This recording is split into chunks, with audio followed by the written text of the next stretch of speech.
The map is damp at the corners. It lies open across a wooden crate near Germete on the morning of November 2nd, 1944. Cold water slips from the fir branches above you and darkens the paper wherever it lands.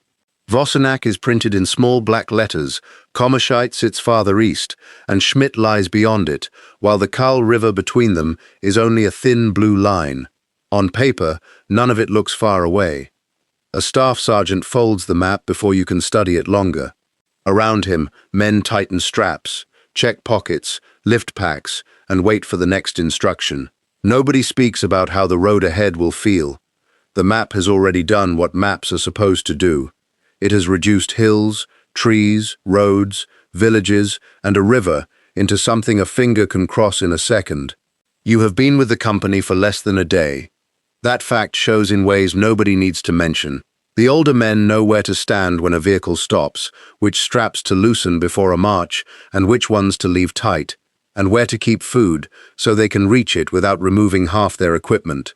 When the column pauses, they do not immediately sit down. They wait to learn whether the pause will last. You learn by watching.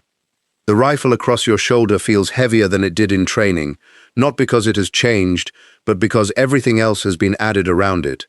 Ammunition, canteen, entrenching tool, pack, rain-darkened clothing, spare socks kept as deep inside your gear as you can manage. The man beside you checks his boots before he checks anything else. He pulls at the laces, presses a thumb against the leather, then looks at you. He tells you to keep your feet dry when you can. It does not sound like important advice. Not yet. You are a replacement. There is no ceremony for that. No one stops to explain whose place you are taking or how long the empty place has existed. Someone tells you which squad you belong to. Your squad leader asks your name once. After that, he asks whether you have enough water, whether your ammunition is secure, and whether you know which man to follow if the column becomes separated.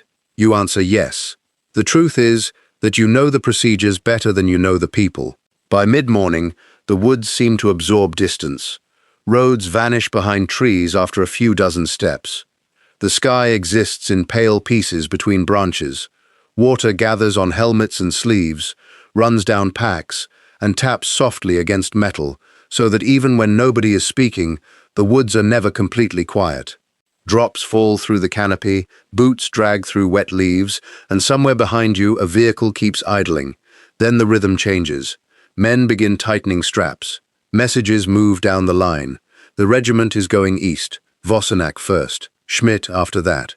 You remember the map. The names looked close enough to cover with your hand. The column starts moving. Vossenack is no longer just a word by the time you reach it, because roads climb between damaged buildings and wet fields, while men move along walls, through yards, and around vehicles stopped wherever the road allows them to stop. Units break apart, pass one another, and form again. Every pause feels temporary. The first time you remove your pack, the order to move comes almost immediately. By the time the straps are back over your shoulders, your squad is already ahead. Your squad leader notices. He says nothing. At the next halt, you leave the pack on. That is how much of the learning happens. Not in speeches, not in lessons, in corrections small enough that nobody has to explain them twice. The 112th Infantry is tasked with the central push toward Vossenack, Kommerscheidt, and Schmidt. From the ground, that means narrow roads, wet equipment, and the next few hundred yards. Somewhere beyond the village, artillery rolls across the hills. You hear it more often than you see anything connected to it. Conversation stops for a moment, then resumes. A runner appears. A message changes hands. Someone checks a watch. The larger operation exists around you, but rarely in front of you. That evening, you find enough cover to remove one boot. Your sock is damp. The man who warned you earlier is doing the same thing. He wrings moisture from a pair of socks and puts on another pair he has kept inside his clothing. You copy him. Rain enters cuffs and collars. Mud gathers under your soles until every step carries a little more ground with it. You sleep in pieces. Vehicles move behind you. Men arrive and leave. Orders change after dark. By the morning of November 3rd, the route is different from the one first attempted the day before. The 112th Infantry will move through Vossenack, descend into the Kall River gorge, climb toward Kommerscheidt, and continue to Schmidt. The direction is simple. East. The ground is not. The column leaves Vossenack and enters the trees, where the track first seems manageable before the slope grows steeper and branches begin hanging low over helmets and packs. Men spread out where they can and close together where the trail narrows. The farther you go, the less of the world you can see. Your squad leader stops at a bend and raises one hand. The column freezes. No one asks why. For several seconds there is only water falling through the trees. One drop, then another, then another. His hand lowers. Movement resumes. Hours earlier, rooftops were visible behind you. Now there are trunks, wet leaves, and the back of the man ahead. The trail begins to fall toward the Kall River in tight turns, with wheels cutting into the wet ground and boots deepening the same grooves until everyone using the most confined sections must share the same narrow strip of earth. You begin to understand why the older men keep looking backward. This route has to carry almost everything: food, ammunition, messages, medical supplies, men moving forward, men being taken back. The entire position east of the river depends on maintaining a connection through terrain that seems designed to break connections. The Kall Valley is steep and heavily wooded. Rain and traffic turn sections of the trail into mud. A stopped vehicle can obstruct everything behind it. You do not know the larger plan. You know what is immediately in front of you. A man pulling his boot from the mud. A vehicle waiting for room. Someone passing a message down the file. Water somewhere below. When you cross the river, nothing announces that you have entered a different part of the battle. There is no visible line, only another slope. This one climbs. Your breathing becomes louder inside your helmet. The rifle strap presses into your shoulder. Conversation fades because speaking costs breath. Near the top, someone opens a map. A finger traces the route. Kall, Kommerscheidt, Schmidt. The names are still only centimeters apart. You look back. Vossenack is gone behind the trees. The river is gone below the slope. The trail itself disappears after a bend. For the first time, the distance behind you feels larger than the distance ahead. Kommerscheidt comes first, and then during the afternoon of November 3rd, the advance reaches Schmidt, which appears almost suddenly after hours of trees and slopes as buildings replace trunks and roads cross between houses. Fields open beyond them. By mid-afternoon, troops of the 112th Infantry have entered Schmidt. The objective is real now. You have reached the word on the map. No one gathers the company for congratulations. Men take positions, check ammunition, and try to locate neighboring units. The road behind you receives almost as much attention as the ground ahead. That is because the road behind you is the problem. Everything required to hold Schmidt must still cross the Kall. That night, only a tiny amount of vehicle traffic manages the route, with 3 small tracked cargo carriers bringing rations, ammunition, and anti-tank mines forward along a trail so narrow and slippery that heavier movement becomes a struggle. You do not know those numbers in the dark. You only know that supplies are not arriving as anyone hoped. The position has been reached faster than the system behind it can become reliable. You remove your boots again. The socks are wet. You change them and tuck the damp pair under your clothing, hoping your body will dry them before you need them again. Around you, men speak quietly about the trail. The word Schmidt matters less now. Kall matters more. Morning comes on November 4th. The first warning is sound. Engines beyond the village. Artillery. Orders begin moving quickly. Men shift between buildings and shallow positions. German forces are counterattacking with infantry and armored vehicles, and the American troops in Schmidt are exposed at the end of a fragile supply route. From where you stand, the battlefield shrinks. A road and a wall become your nearest references. Beyond them, a field opens into a ditch that cuts across the ground. The corner of a building becomes another boundary. Anything beyond those points belongs to someone else's problem until it suddenly becomes yours. A runner arrives with one instruction. Later, another message changes it. Move there, hold here, watch the road, wait, then move again. The map in your pocket has not changed. Nothing on the paper moves with the battlefield.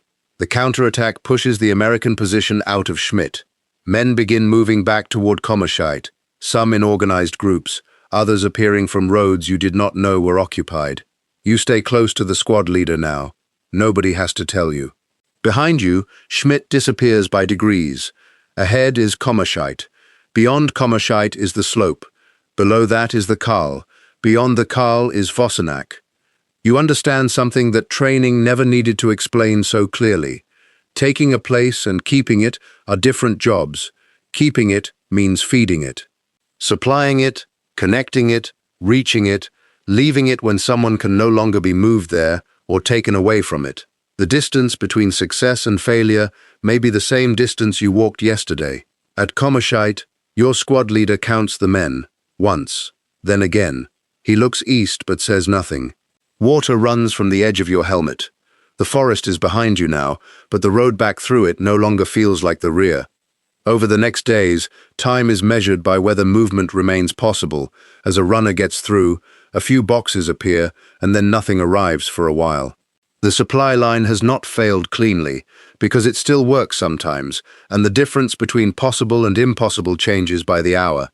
Your squad leader stops asking whether you know where Vossenack is. He asks whether you remember the route to the trees. You say yes. In your mind, the route is no longer continuous. It has become fragments. First comes the slope, then the bend returns to you, followed by the mud and the river crossing. You remember each piece, and are less certain how they join. Your boots are never completely dry now. Whenever a halt lasts long enough, you loosen the laces and check your feet. The routine that sounded trivial in Germata has become part of the work. Dry socks if you have them, warm your feet if you can, put the boots back on, stand, carry, watch, wait. The larger battle is almost invisible. You know Schmidt is east because you were there, and Vossenack is west because you came through it. Everything else arrives as sound, rumor, runners, and movement. On November 6th, the Kall route becomes more than difficult. German troops have infiltrated the gorge and reached the vital bridge area. Mines and enemy positions disrupt the main supply route. Medical jeeps and small tracked carriers can no longer depend on getting through. The connection is not merely slow now, it is contested. Medical personnel continue working from an aid station in a log dugout beside the trail. Communications between forward positions and the rear have largely broken down, with messages sometimes having to move by hand. You do not need to know any of this in full to feel its effect. A medic asks whether the trail is open, someone is told to wait, then a runner turns around and the expected vehicle never appears. The order at the forward positions remains some version of the same instruction: hold. The word changes meaning each time you hear it.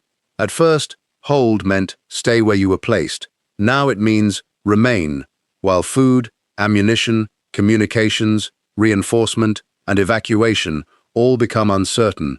It means depend on a road that may not belong entirely to either side. It means do your job even when the system that gives the job meaning is disappearing behind you. By November 7th, the problem is visible in everything. The remaining American position near Kommerscheidt has been reduced and compressed. No resupply crosses the Kall Trail to the force there during the day. Only walking wounded can be evacuated from the aid station in the gorge. Nobody announces that the operation has failed. Failure arrives as subtraction. The number of men falls. Vehicles disappear from the route. Usable paths narrow.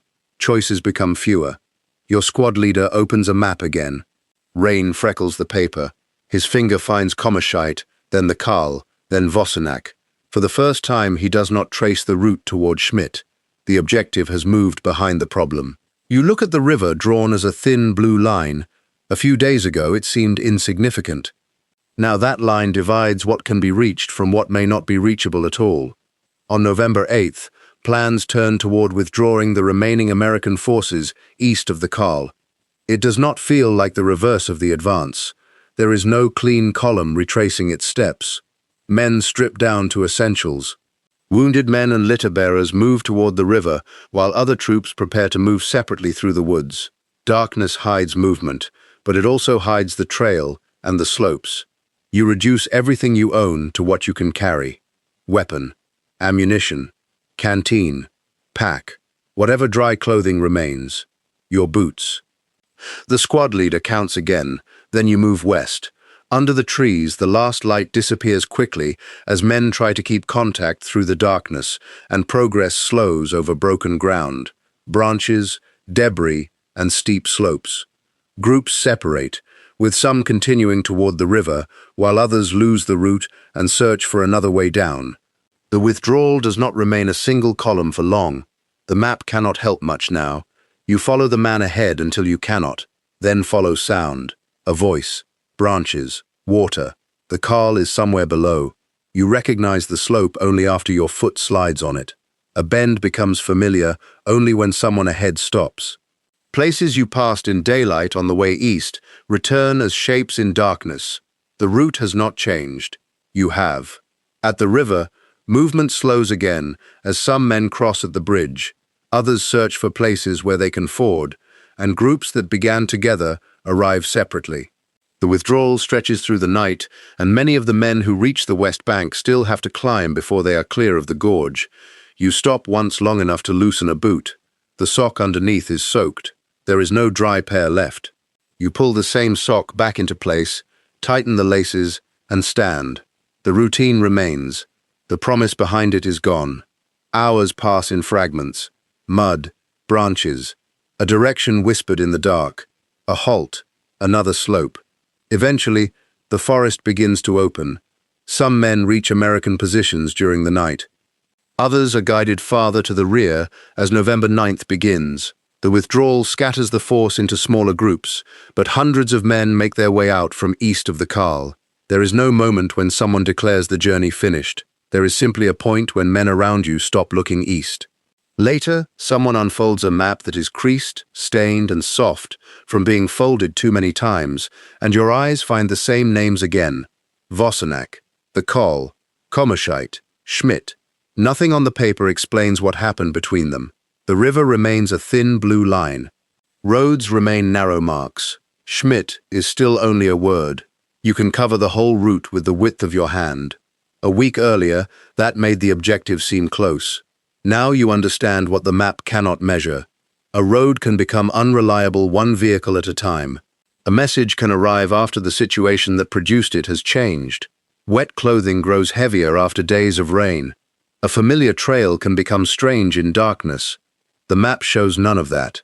It also cannot show the moment a soldier stops thinking of the front as a line. In training, the world had directions. Forward, rear, left, right. Here, those words survive longer than the certainty behind them. A road behind you can be contested. The village ahead may become irrelevant. Even a position can still be held after the route required to hold it has stopped functioning. An order can remain clear while the world necessary to carry it out becomes confused. The outer journey ends. The division will continue fighting. New replacements will arrive. New names will appear on new maps. The war will move beyond this forest. But the first map stays with you. Not because Schmidt is the farthest place you will ever go, not because the Kall is the widest river you will ever cross, because this is where you learn what a map leaves out. The war does not exist for you in arrows drawn after the fact. It exists in the ground between one printed word and the next. A hill can turn a mile into hours. The road carries everything until it carries almost nothing. An order remains simple after the situation has stopped being simple. Water falls softly from the trees behind you. For a moment, you listen. Then you fold the map and keep walking.